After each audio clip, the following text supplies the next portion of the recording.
Why was section 2 added to the Doctrine and Covenants later? Joseph Smith published the Doctrine and Covenants twice in his lifetime, once in 1835, right as they were getting ready for the Kirtland Temple, and then again in 1844 as they were preparing for the Nauvoo Temple, right? That these principles of temple and Doctrine and Covenants just historically fit together.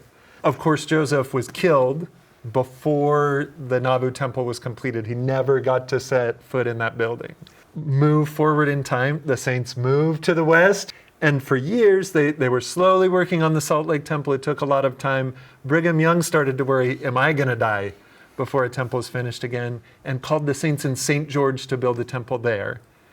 He worked to write down the temple ordinances and get those prepared for that temple, and assigned Orson Pratt, one of the apostles, to revisit the Doctrine and Covenants. You know how sometimes in life there's experiences you have, but you don't realize until later how much they meant. Yeah.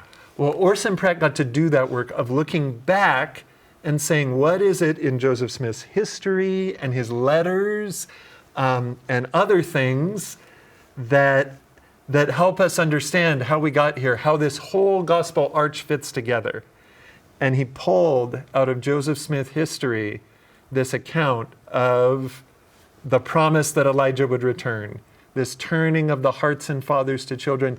In verse 1 of section 2, we also get a detail that isn't in the Bible, where he says, behold, I will reveal unto you the priesthood by the hand of Elijah the prophet, before the coming of the great and dreadful day of the Lord. This is how they started to understand that we are called to join that work.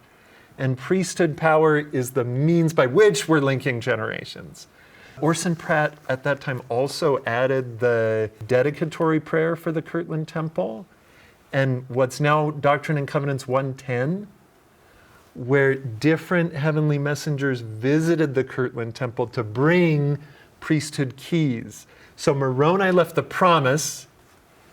Joseph Smith and Oliver Cowdery were there together for the fulfillment when Elijah returned to the temple and gave them the keys of this work. And they wrote it down at the time, but they didn't put it in scripture, right? Because it wasn't a question they'd asked and gotten an answer in the voice of the Lord. It was just an experience they had. Orson Pratt was the one who said, no, we need this. We need this because when you add in these and other pieces, the whole gospel picture starts to come together. And we get that harmony of the parts that we aim for in the restored gospel and that many cultures have reached for and valued.